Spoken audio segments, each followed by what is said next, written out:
Good afternoon, everyone, and thank you for being here today.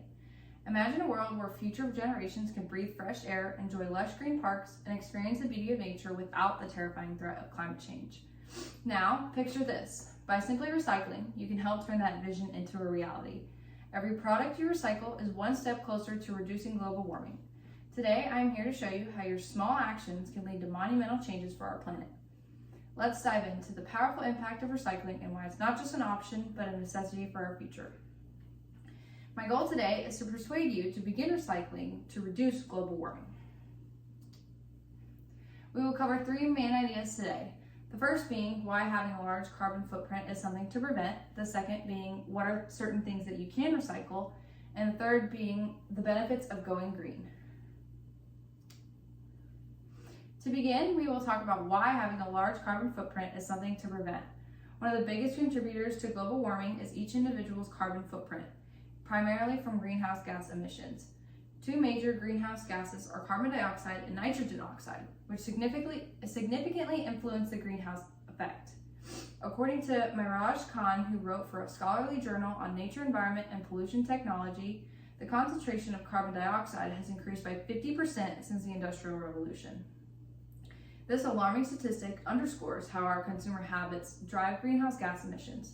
The more products we use and produce through factories and industrial processes, the more greenhouse gases are consequently released. The specific amount of greenhouse gases released by our human activities is what creates our carbon footprint. Global warming is a large result of climate change, and the greenhouse effect is a leading cause of rising temperatures. Khan explains that these gases allow sunlight to enter the atmosphere, but trap heat in the infrared region of radiation, which prevents this air from escaping back into space. The primary source of these greenhouse gases is the burning of waste products and the production of goods. Therefore, recycling becomes crucial when considering these processes. By reducing, reusing, and recycling, we can significantly decrease the amount of products produced, which in turn reduces waste and greenhouse gas emissions. When we recycle, items are reprocessed and turned into something new rather than being dumped into a landfill and then burned. Recycling uses less energy than creating products from raw materials. Less energy consumption means fewer emissions, helping us combat global warming and protect our planet. Now let's talk about some things that you can recycle. Many people might not think about recycling their technology, iPhones, iPads, computers, but many states have local drop-off centers for old electronics, ensuring that they're reused rather than wasted or destroyed.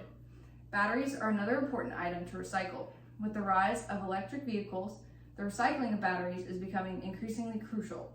According to Utkarsh Singh in his article on battery recycling, reusing batteries reduces the energy needed for mining and processing, thus combating global warming.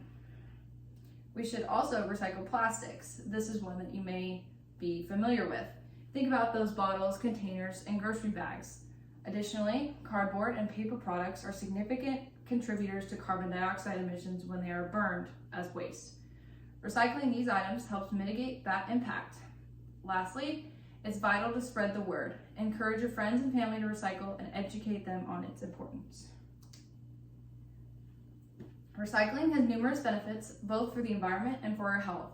Environmentally, going green helps protect our ecosystems. David Herring, writing for climate.gov, based on the U.S.'s National Fish, Wildlife, and Plants Climate Adaptation Strategy, highlights that forests and ecosystems provide vital services like water supply protection, recreation, hunting, timber, and fisheries. Climate change threatens these ecosystems, but recycling can help lessen the impacts. Health-wise, the benefits are equally important. A research report from the Stockholm Environment Institute, a nonprofit independent research and policy institute specializing in sustainable development and environmental issues worldwide, highlights how air pollution increases the risk of cardiovascular and respiratory diseases. Simply put, it affects your heart and your lungs. Particulate matter, which is just small particles of waste and pollution, can lead to severe health issues when you breathe them in. By recycling, we can reduce the amount of particulate matter in our air, ultimately leading to better health outcomes for everyone. As you can see, global warming will continue to harm our planet and ourselves if we do not take action to mitigate climate change. So, I hope this has persuaded you to either continue or begin recycling on a regular basis. To summarize, we talked about why we should prevent having large carbon footprints, what some examples are of things that you can recycle, and finally, what the benefits are of going green or recycling. To close, I'll leave you with a thought-provoking quote from Mark Ruffalo, an environmentalist. Climate change is the greatest threat to our existence in our short history on this planet. Nobody's going to buy their way out of its effects. Thank you for your attention, and let's work together to make a difference through recycling.